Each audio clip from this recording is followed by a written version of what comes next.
Hello dear students, I welcome to all of you to the history class. Today we shall begin a new chapter from the history book. The name of the chapter is From Trade to Territory. The company establishes power. So students, let us start the lesson. Students, क्या आप जानते हो कि अंग्रेज पहले हमारे देश में एक कंपनी के रूप में आए थे। पहले हमारे देश में वो ट्रेड किए मतलब व्यापार किए और फिर हमारे टेरिटरी मतलब हमारे देश पर कब्जा करना शुरू कर दिए। तो अंग्रेज कैसे हमारे देश में कब्जा करके पावर एस्टेब्लिश किए उसके बारे में इस चैप्टर में पढ़ेंगे। Students, Aurangzeb was the last powerful Mughal rulers. He established control over a large part of the territory that is known as India. Students, हम अगर मुग़ल रूल्स के बारे में बात करें तो मुग़ल डायनेस्टी में बहुत सारे पावरफुल रूलर्स थे, जैसे कि बाबर, हुमायूं, अकबर, जहांगीर, शाहजहां। उनके जो लास्ट रूलर थे वो बहुत पावरफुल थे, जिनका नाम था औरंगजेब। औरंगजेब के बाद जितने भी रूलर शासन करने के लिए आए वो काफ़ी ज़्यादा कमज़ोर थे। तो औरंगजेब लास्ट रूलर थे जो मुगल्स में काफ़ी पावरफुल थे। औरंगजेब काफ़ी बड़ी एरिया में अपना कंट्रोल जमा रखे थे, जिसको कि हम आज इंडिया कहते हैं। Students, after his death in 1707 many Mughal governors and big zamindars began asserting their authority and establishing regional kingdoms. 1707 में औरंगजेब के डेथ के बाद कई सारे मुगल गवर्नर्स, जिनको कि सूबेदार कहा जाता था, और बड़े बड़े जमींदार, इन दोनों अपने अथॉरिटी जमाना शुरू कर दिए और खुद के रीजन्स में किंगडम बनाए। As powerful regional kingdoms emerged in various parts of India, Delhi could no longer function as an effective center, क्योंकि इंडिया के अलग अलग रीजन्स में किंगडम्स इमर्ज होने लगे थे, तो दिल्ली एक इफेक्टिव सेंटर की तरह फंक्शन नहीं कर पा रहा था। Students, by the second half of the 18th century, however, a new power was emerging on the political horizon. The British. 18th century के सेकेंड हाफ आते आते एक नया पावर इमर्ज हो रहा था, वो है British.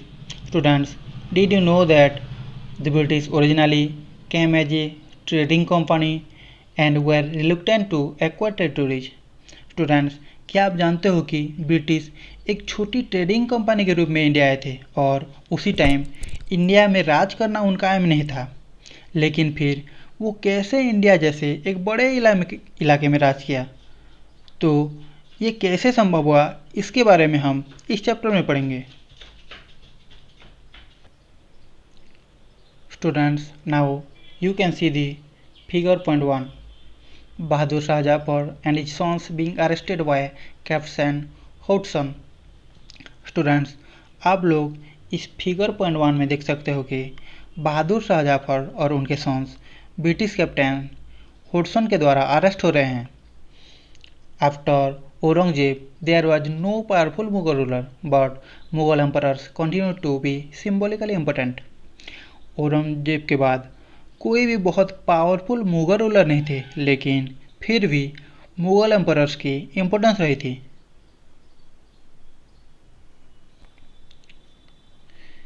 In fact, when a massive rebellion against British rule broke out in 1857, Bahadur Shah Jafar, the Mughal emperor at the time, was seen as a natural leader.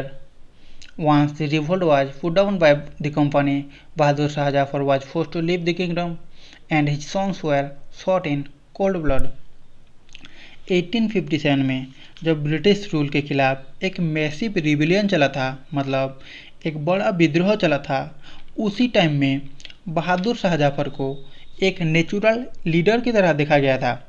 जैसे ही कंपनी ने उस revolt को दबा दिया था, उस विद्रोह को दबा दिया था, उसके बाद बहादुर शाह जफर को किंगडम को छोड़ के जाना पड़ा और उनके जो भी बेटे थे उनको भी मार दिया गया था। Students, let us know about east India company comes east. East India company ने कैसे ईस्ट की ओर आया उसके बारे में इसमें जानते हैं। Students, in 1600 the East India company acquired a charter from the ruler of England queen Elizabeth I, granting it the sole right to trade with the east. 1600 में ईस्ट इंडिया कंपनी ने इंग्लैंड के queen Elizabeth I से एक charter acquire किए थे। Charter मतलब एक अधिकार पत्र प्राप्त किए थे। इस चार्टर के हिसाब से अब ईस्ट इंडिया कंपनी के पास ईस्ट में जो भी देश हैं उनके साथ ट्रेड करने का पूरा अधिकार मिला। This meant that no other trading group in England could compete with the East India company. इस चार्टर का मतलब ये भी था कि इंग्लैंड के कोई भी दूसरा trading group east India company के साथ कॉम्पीट नहीं कर सकता था। Students, with this charter, the company could venture across the oceans looking for new lands from which it could buy goods at cheap price and carry them back to Europe to sell at higher prices. इस charter के साथ company ने समुद्र पर यात्रा करने लगे, नए लैंड्स की तलाश में जुटने लगे ताकि वहां से वो सस्ते दाम से चीज़ें खरीद सके और अपने देश लौटकर ऊंचे दाम से चीज़ें बेच सके। इस कंपनी को कोई डर नहीं था कि कोई और ऐसी इंग्लिश ट्रेडिंग कंपनी आएगी जो उनके साथ कंपटीशन करेगी, क्योंकि ईस्ट इंडिया कंपनी को ऑलरेडी राइट था कि इनके अलावा कोई भी ईस्ट में ट्रेड नहीं कर सकती। Then mercantile trading companies in those days made profit primarily by excluding competition so that they could buy cheap and sell dear. Mercantile एक बिजनेस उद्योग होता है जो कि ट्रेड के माध्यम से प्रॉफिट बनाता है। ये सस्ते दाम से चीज़ें खरीदते हैं और ऊंचे दाम से चीज़ें बेचते हैं। तो इन दिनों में मर्केंटाइल ट्रेडिंग कंपनी थे जो कंपटीशन को छोड़कर सस्ते दामों से चीज़ें खरीदते थे और महंगे दामों से चीज़ें को बेचते थे। Now let us look at the figure 2 roads to India in the 18th century. Students, ये वो रूट है जिस रूट के माध्यम से ब्रिटिशर्स मतलब अंग्रेज उनके देश से हमारे देश की ओर आते थे थ्रू शिप्स। यहाँ पर ब्रिटिश आइलैंड है जो कि यूरोप में स्थित है। वो इस रूट से अफ्रीका के west coast then cape of good hope होकर यहाँ पर इंडिया आते थे। Now look at again from this route from British island to India.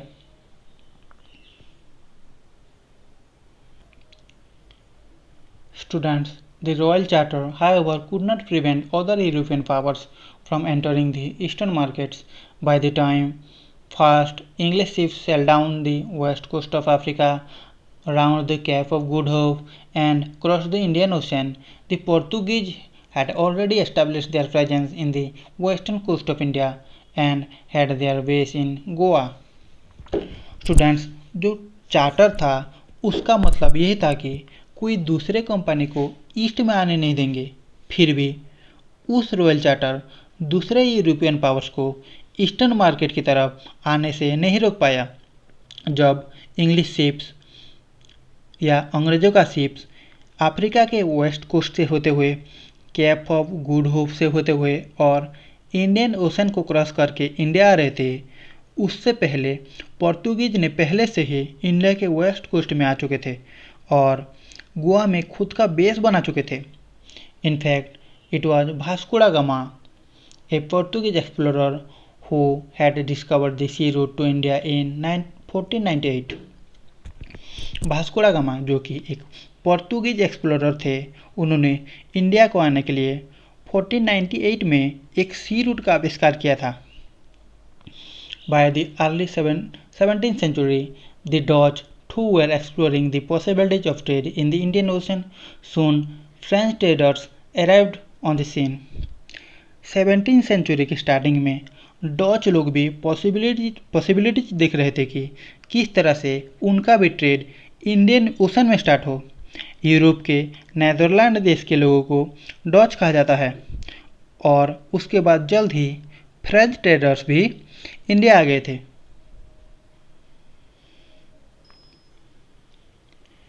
Students, the problem was that all the companies were interested in buying the same things. The fine qualities of cotton and silk produced in India had a big market in Europe. अब एक major problem यही था कि सभी companies same चीज़ें खरीदने में interested थे। जो भी फाइन क्वालिटीज के कॉटन और सिल्क इंडिया में प्रोड्यूस होता था उसका एक बहुत बड़ा मार्केट यूरोप में था, तो अंग्रेज ये चीज़ें खरीद के उसको यूरोप में बेचते थे। इंडिया के स्पाइसेस जैसे कि पेपर, क्लोव्स, कार्डामम और सिनामम की बहुत डिमांड थी। जो यूरोपियन कंपनीज के बीच कंपटीशन हो रहा था कि कौन खरीदेगा या फिर कौन फटाफट से खरीद पाएगा, उससे चीज़ों के जो दाम थे वो महंगे हो रहे थे और जो प्रॉफिट इन लोगों को हो रहा था वो प्रॉफिट भी कम हो गया था।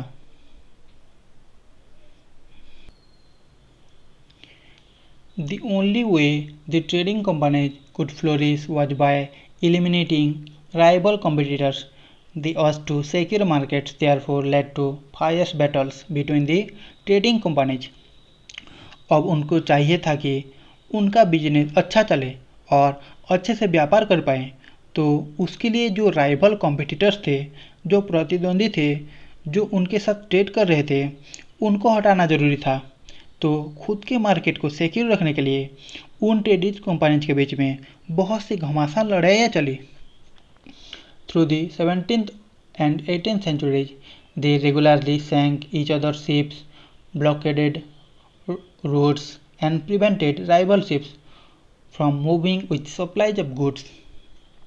17th और 18th सेंचुरी के बीच में ये ट्रेडिंग कंपनीज एक दूसरे के शिप्स को डुबा दिया करते थे, रूट्स को ब्लॉक कर दिया करते थे और दूसरे राइवल शिप्स को जाने नहीं देते थे। Students, trade was carried with arms and trading post were protected through fortification. Trading companies के बीच में लड़ाइयाँ होती रहती थी, इसलिए वो अपने साथ आर्म्स रखने लगे। आर्म्स मतलब अस्त्र शस्त्र रखने लगे और उनके ट्रेडिंग पोस्ट को प्रोटेक्ट करने के लिए उसको फोर्टिफिकेशन करते थे, मतलब उस ट्रेडिंग एरियाज के चारों ओर दीवार बना देते थे ताकि कोई शत्रु घुस ना सके। This effort to fortify settlements and carry on profitable trade also led to intense conflict with local rulers. The company therefore found it difficult to separate trade from politics. जब ट्रेडिंग कंपनीज एक जगह को fortification कर रहे थे और जो फायदेमंद ट्रेड चला रहे थे, तो जो लोकल रूलर्स थे उनके साथ आपस में मतभेद रहता था। अब ईस्ट इंडिया कंपनी को मुश्किल हो गया था कि वो ट्रेड को पॉलिटिक्स से सेपरेट करके रख सके, क्योंकि प्रॉब्लम यह हो रहा था कि इनको दूसरों से हटाना था और फिर वहाँ पर जो लोकल रूलर्स थे वो इस चीज़ से एग्री नहीं कर रहे थे, तो ब्रिटिशर्स को काफ़ी प्रॉब्लम हो रहा था। तो students, this is all about east India company comes east.